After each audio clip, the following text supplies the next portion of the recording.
নবী আলাইহিস সালাম সাহাবী আমর ইবনুল আস রাদিয়াল্লাহু আনহুর নেতৃত্বে ৩০০ সাহাবীকে এক অভিযানে পাঠাইছেন। অভিযানের নাম হচ্ছে যাতুস সালাসিল, গজওয়া যাতুস সালাসিল। সৈন্য সংখ্যা কত ভাই?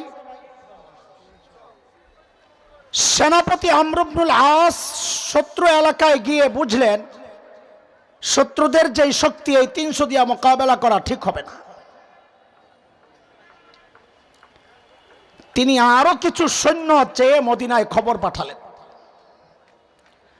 তখন নবীজি অবস্থার গুরুত্ব বিবেচনা করে বড় বড় সাহাবীদের সমন্বয়ে, সেই বড়দের মধ্যে আবু বকর ছিলেন, ওমর রাদিয়াল্লাহু আনহুমা ছিলেন, আরেক সাহাবী আবু উবাইদাহ ইবনুল জাররাহ রাদিয়াল্লাহু আনহুর নেতৃত্বে আরো ২০০ সাহাবী সহযোগী হিসাবে পাঠাইয়া দিয়েছেন।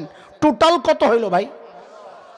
এই টোটাল ৫০০ নেতৃত্ব হচ্ছে হযরত আমর ইবনুল আসের দায়িত্বে। এখন সাহাবী আমর ইবনুল আসের ভিতরে একটা আশা খালি ঘুরে। কি আশা? যে এত বড় বড় সাহাবীরা থাকতে, আবু বকর ওমর থাকতে নবীজি আমাকে কেন সেনাপতি বানাইলেন? নিশ্চয়ই নবীজি মনে মনে আমারে সবচেয়ে বেশি ভালোবাসেন, প্রকাশ করেন না। মনে মনে তো চিন্তা এটা, কিন্তু বাস্তবতা তো দেখে আরেকটা। এই বাস্তবতা আর মনের ইচ্ছা আশা, এই দুইটার সংঘর্ষ বেচারা দূর করার জন্য একদিন সাহস করে যায় নবীজিকে জিজ্ঞেসই করে ফেলছেন, ইয়া রাসূলুল্লাহ আইয়ুন নাস আহাব্বু ইলাইক, আপনার কাছে সবচেয়ে প্রিয় কে? এখন তো মনে মনে আশা আমার নামটা আসতেছে। নবীজি বলেন আয়েশা।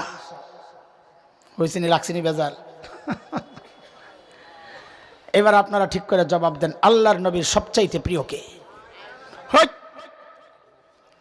আবার কয় আবু বকর। আরে হইত মানে আবু বকর না, হইত মানে হচ্ছে নবীজি তার স্ত্রীর কথা বলেছেন আয়েশা বইলা। আপনিও কি জবাবে এইভাবে বলবেন আয়েশা? আপনার সাথে কোনো সম্পর্ক নাই? কি সম্পর্ক? তো মায়ের সম্পর্ক হলে এইভাবে সম্মানের সাথে কেন বলবেন না? ঠিক করে বলেন, আল্লাহর নবীর সবচাইতে প্রিয় মানুষ কে ছিলেন? আম্মা জান আয়েশা রাদিয়াল্লাহু আনহা। অনেক জালিম আছে, অনেক জালিম আমাদের মায়েদের প্রসঙ্গগুলো যখন আলোচনা করে, হায় ওর কলিজায় একটু ডর ভয় নাই। আম্মা জান হযরত খাদিজার প্রসঙ্গ বলতেছে যেন নবীর স্ত্রীর প্রসঙ্গ বলছেন না, আমাদের মায়ের আলোচনা করছেন না, তার কোনো বান্ধবীর আলোচনা করছেন। নাউযুবিল্লাহি মিন যালিক। দোস্ত, কোরআন আল কারীমের সূরাতুল আহজাব ৬ নম্বর আয়াত ২১ নম্বর পারা আল্লাহ বলেছেন, আন-নাবিয়্যু আওলা বিল মুমিনিনা মিন আনফুসিহিম ওয়া আজওয়াজুহু উম্মাহাতুহুম। নবীর বিবিরা আমাদের মা, এই ঘোষণাকার। ওলামারা আছে, আমার মনের চাওয়া এটা, মন বলে আপনি যতবার আম্মাজান বলবেন মায়েদের সাথে, নবীর বিবিদের সাথে, ততবার কোরআনের উপর আমল হওয়ার কারণে আমল নামায় সওয়াব লেখা হবে ইনশাআল্লাহ। কারণ কোরআনে আছে তো। এইবার ঠিক করে জবাব দেন, আল্লাহর নবীর সবচাইতে প্রিয় মানুষ কে ছিলেন? সাহাবী একটা ধাক্কা খাইছেন না? আশা করলাম কি জবাব আসলো কি? তা আবার মনে মনে নিজে নিজে সান্ত্বনা একটা নিয়ে নিছেন, এটা তো নারী ক্যাটাগরির জবাব গেল, পুরুষ ক্যাটাগরি তো এখনো রয়ে গেছে। সাথে সাথে আবার জানতে চাইলেন, মিনার রিজাল, নবীজি ছেলেদের মধ্যে সবচেয়ে প্রিয় কে? এইবার তার মিস হওয়ার কথা না। নবীজি জবাবে বলেন, আবুহা, ছেলেদের মধ্যে সবচেয়ে প্রিয় আয়েশার বাবা আবু বকর। এইবার ধাক্কাটা আর একটু মারাত্মক খাইছেন না? তাও সামলাইছেন এই সান্ত্বনা নিজে নিজে নিয়া। আরে আবু বকর তো এক্সট্রা ব্যক্তিত্ব, ওনার সাথে কারো তুলনা চলে না। দ্বিতীয় পজিশনটা যদি পাওয়া যায় মন্দ কি? আবার জিজ্ঞেস করছেন, সুম্মামান, হুজুর এরপরে কে? নবীজি বলেন ওমর।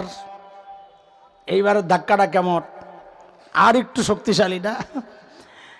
মনটা ভাঙিয়া গেছে। এইবার কি সান্ত্বনা নিবে?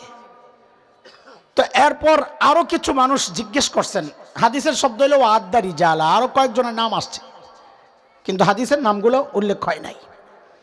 হয়তো এরকম জিজ্ঞেস করছেন, সুম্মামান, এরপরে কে? নবী বলেছেন অমক, এরপরে কে? অমক, এরপরে কে? অমক।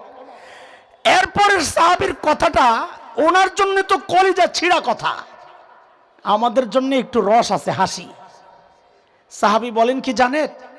ফাসাকাততু মাখাফাতা আন ইয়াজআলানি ফি আখিরিহিম। ভাই আমি ডরে চুপ হয়ে গেছি, আর প্রশ্ন করি না।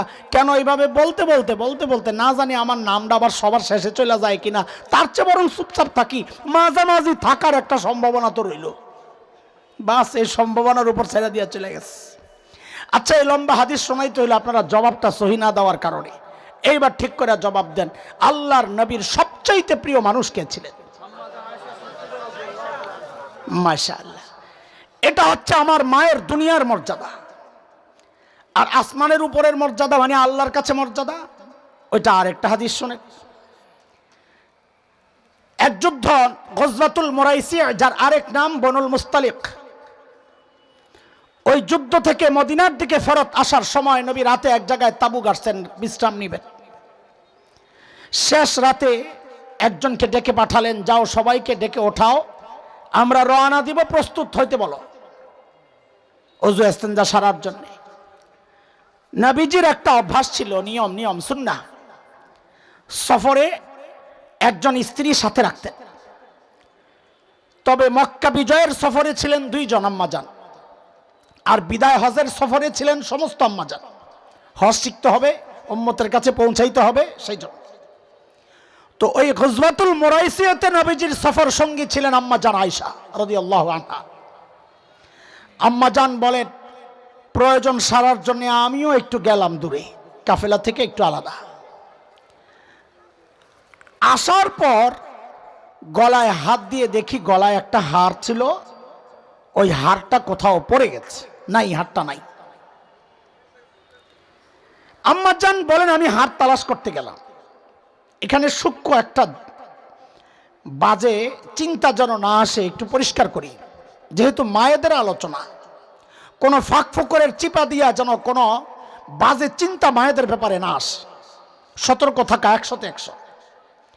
সেটা হচ্ছে আম্মাজান হারের প্রতি এত টান যে এইরকম ঝামেলার মধ্যে আবার হাত তালাশ করতে গেছেন। জবাব আসছে আমাদের উস্তাদ দারুল উলুম দেওবন্দের শেখ আল্লামা সাঈদ আহমদ পালনপুরি রহিমাহুল্লাহ হযরত বলেছেন, সাল্লামের সবচাইতে প্রিয় মানুষ কে ছিলেন বলেন? জোরে বলেন।